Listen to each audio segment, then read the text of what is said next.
la isku xiray inankii tawayira sheekaystay waxaan muddo oo 3 cisho mise 4 cisho waradi waxaan isbuuc gaarin ba meherkii laga heshiiyay wax walba lagu heshiiyay la diyaar garoobay adna aad wax walba la socotay bismaba aad ogeyn ma anigu waxba ma ogid daacad Allah rahay anigu walaalo aad iyo aad sax dadna maalmaha kamida maalinta show meherkuba bixi oo kala dhici doono ayaa aniga asxaabtiisa oo dhan way wada taqaanaa isaga xataa qodiisa waa la igu yaqaanaa aad iyo aad kadib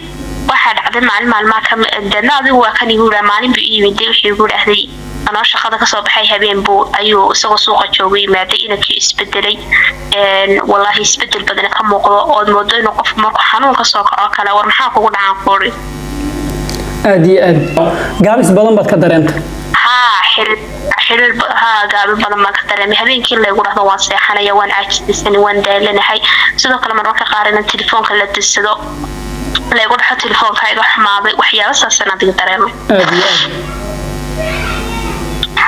kadib waxa dhacday adii wiilkii subaxdii uu saako kala meherku dhici doono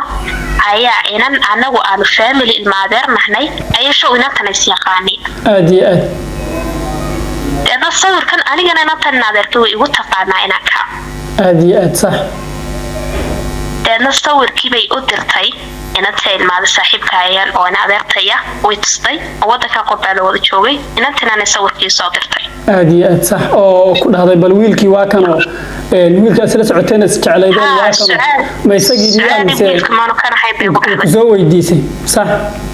way soo weydiisay wiilkii maanu kan ahayn bay ugu tiri xiriirka la haydeen inanaanu saaxiibanahnayba u fadhiisanaya meherkooda maanta dhacaya aad iyo aad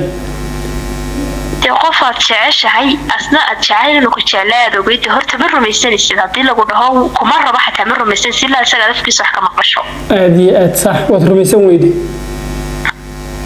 waan rumaysan waay waxaan ku waxaas been weeyaan ma si aad noo kala erido ayaad garan weyday